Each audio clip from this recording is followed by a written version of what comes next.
kalau kita lihat dari APBN itu sebenarnya dari yang sebelum direvisi ya. Kan kemarin ada laporan semester 1 ya.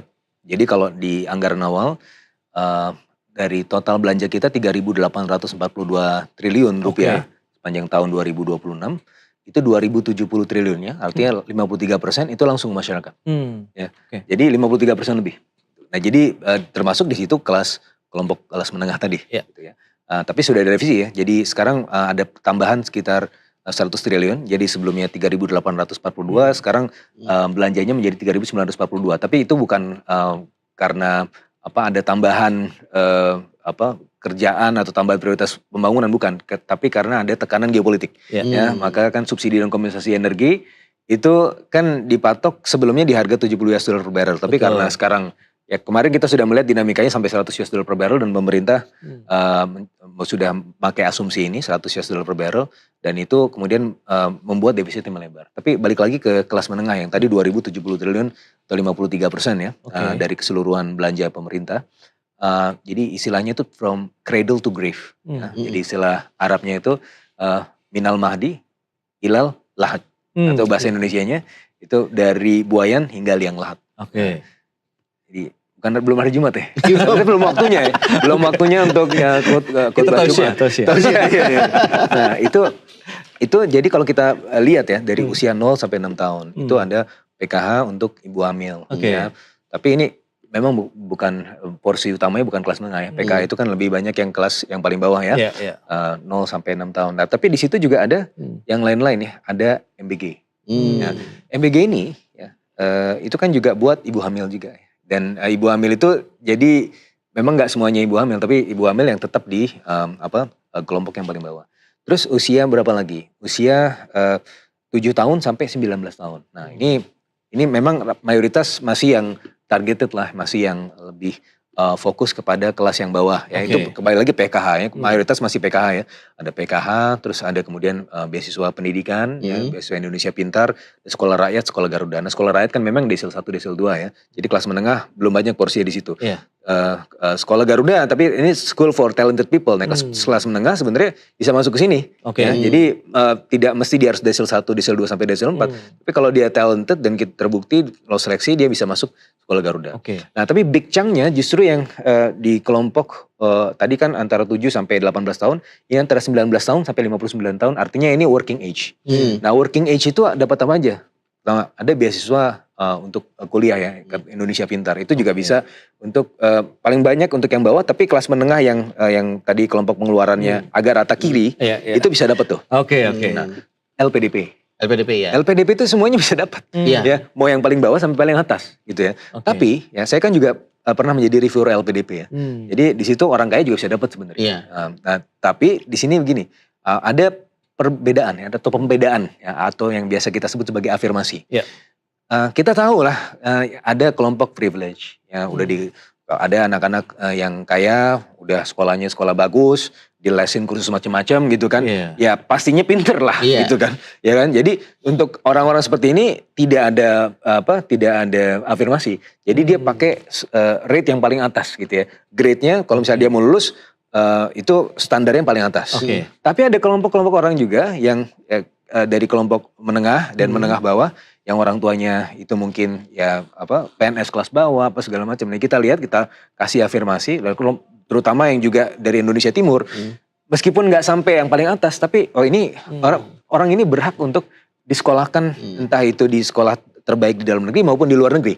Itu ada afirmasinya, itu kita berikan juga. Nah itu bagian dari keberpihakan kita pada kelas menengah. Terus ada juga program magang. Magang ini kan untuk semua. Ya, program magang yang sudah dimulai dari tahun lalu sebenarnya ya, program magang dan vokasi seterusnya adalah untuk sebagai jembatan. Karena kan selama ini kan kita melihat ya, kalau mau kerja katanya ditanya pengalaman dulu.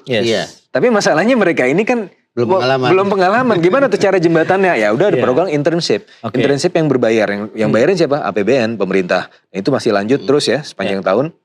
Nah juga ada KUR dan macam-macamnya, ada KUR, ada subsidi dan seterusnya yang tahun 2025 sempet tuh di awal tahun ya subsidi juga. Tapi itu subsidi yang one off ya, karena memang waktu itu ada kebutuhan untuk kita mensubsidi untuk PLN misalnya itu ya. Jadi subsidi untuk yang tagihan listrik ya 50% dipotong, dan tentunya kita semua merasakan tuh yang kalau misalnya yang di bawah 2.200 ya kan, itu sebenarnya kelas menengah tuh ada di situ semua, dapat semua. Ada di situ semua. Ada di situ semua. Nah itu ya memang ada inspirasi untuk itu dilaksanakan lagi. Nanti mungkin mudah-mudahan pemerintah juga masih melihat ini juga ya, kita lihat juga nanti dari sisi ruang fiskalnya.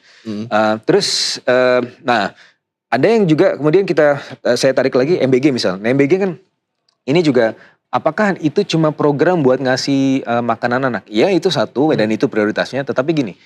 Kalau kita lihat dari kelompok kelas menengah, kelompok pengeluaran paling besar itu 41,8% adalah untuk makanan. Ya, orang Indonesia rata-rata keluarganya itu 2,71. Artinya satu keluarga punya 2 atau 3 orang anak. Nah, anggaplah satu keluarga ini punya 2 orang anak. Dengan 2 orang anak, berarti dia tidak perlu harus masih uang jajan per hari misalnya 15.000 ya, taruhlah 15.000 berarti 2 orang anak 30.000 dikali 20 hari berarti 600.000. Nah, dengan tadi kondisi kelas menengah yang pengeluaran yang antara 2,2 juta sampai 9,9 juta, yang rata kiri ini ya 600.000 itu kan besar banget. Nah, jadi agak lebih leluasa gitu kan. Dan kalau dari sisi penelitian tentang bagaimana mereka mengalokasikan yang seharusnya dikeluarkan untuk makanan ya, itu dialokasikan untuk apa? Ternyata berdasarkan penelitian yang parsial ya, itu digunakan untuk masih yang terkait dengan pendidikan dan kesehatan. Jadi beli buku, terus untuk kesehatan beli vitamin, beli apa segala macam. Jadi ternyata itu masih digunakan untuk hal-hal yang lebih produktif, dan itu mengkonfirmasi bahwa memang ya kelas menengah itu bisa dapat gitu ya efeknya memang secara tidak langsung. Gitu. Nah kalau yang secara langsung tadi yang sempat Mas Pitra sebutkan kan tadi ada diskon tarif listrik. Ini dirasakan manfaatnya benar-benar oleh masyarakat begitu. Kalau kita lihat beberapa waktu lalu kan masyarakat sebenarnya masih mengharapkan lagi nih ada diskon tarif listrik. Tapi apakah itu tidak menjadi pilihan dan kenapa begitu? Apakah tidak menggerakkan ekonomi secara langsung kah? Kalau misalnya kita lihat tadi dengan insentif ataupun subsidi yang diberikan sebelumnya yang sudah kita bahas banyak sekali begitu, ada yang ada KUR, ada beasiswa dan lain-lain begitu Mas Pitra. Ya bisa jadi itu menjadi pilihan pemerintah juga ya, tapi tentu berdasarkan beberapa asesmen ya. Karena juga apa yang dilihat ya dari sisi belanja pemerintah juga salah satunya juga bisa melihat dampaknya itu seperti apa secara ekonomi ya.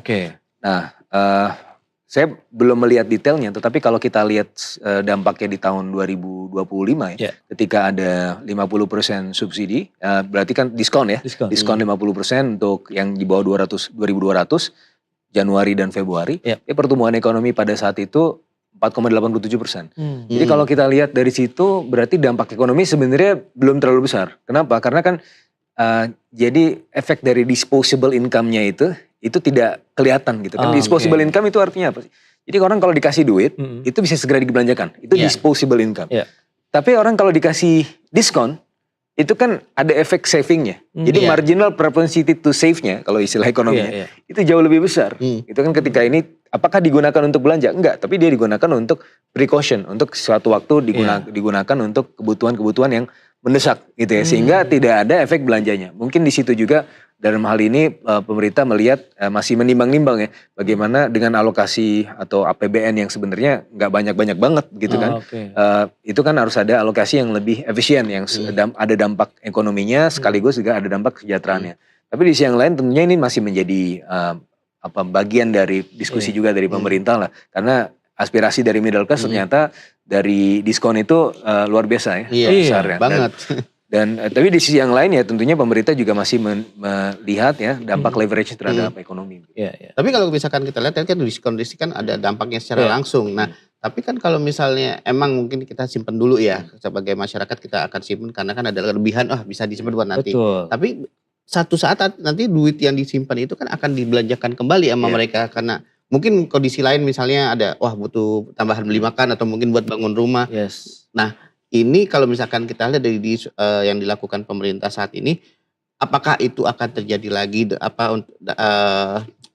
Langkah-langkah itu akan dilaksanakan lagi kan dalam waktu dekat, atau mungkin masih dalam tahap kita tunggu lihat dulu nih respon dari masyarakat seperti apa gitu? Iya, kalau respon dari masyarakat itu sudah sangat positif ya. Mungkin dari sisi hitung-hitungannya nanti bisa dimasukkan lagi gitu ya dalam beberapa perhitungan. Tetapi kalau kita lihat dari semester 2 tahun ini itu sebenarnya sudah digelontorkan juga 26,3 triliun rupiah untuk yang sifatnya stimulus. Kalau tadi yang saya sampaikan 2070 triliun itu memang sudah dianggarkan tahun ini. Tetapi pemerintah melihat di tengah gejolak geopolitik perlu ada tambahan stimulus ya. Belum lagi tadi ya ada tambahan, kan gejolak geopolitik berarti kita juga bicara mengenai tadi BBM itu ya, ketika nggak dinaikkan itu kan sebenarnya juga membantu kelas menengah. Ya kan?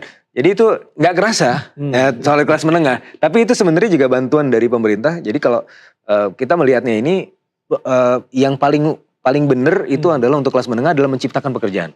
Tapi kan sekarang nih ada nih in the pipeline ya, dan antara ingin kerjaan proyek ini, proyek itu, dan pasti akan ada dampak penyerapan tenaga kerja yang juga lumayan signifikan. Cuma itu kan butuh waktu.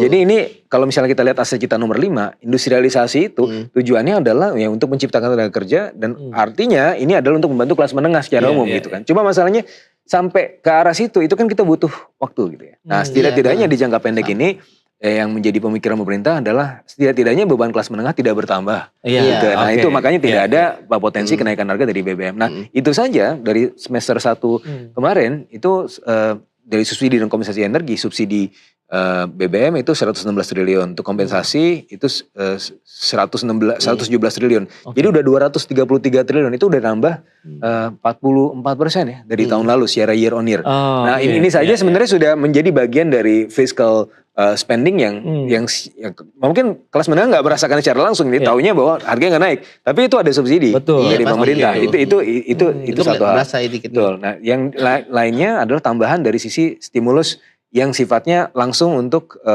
kelas-kelas yang bekerja ya.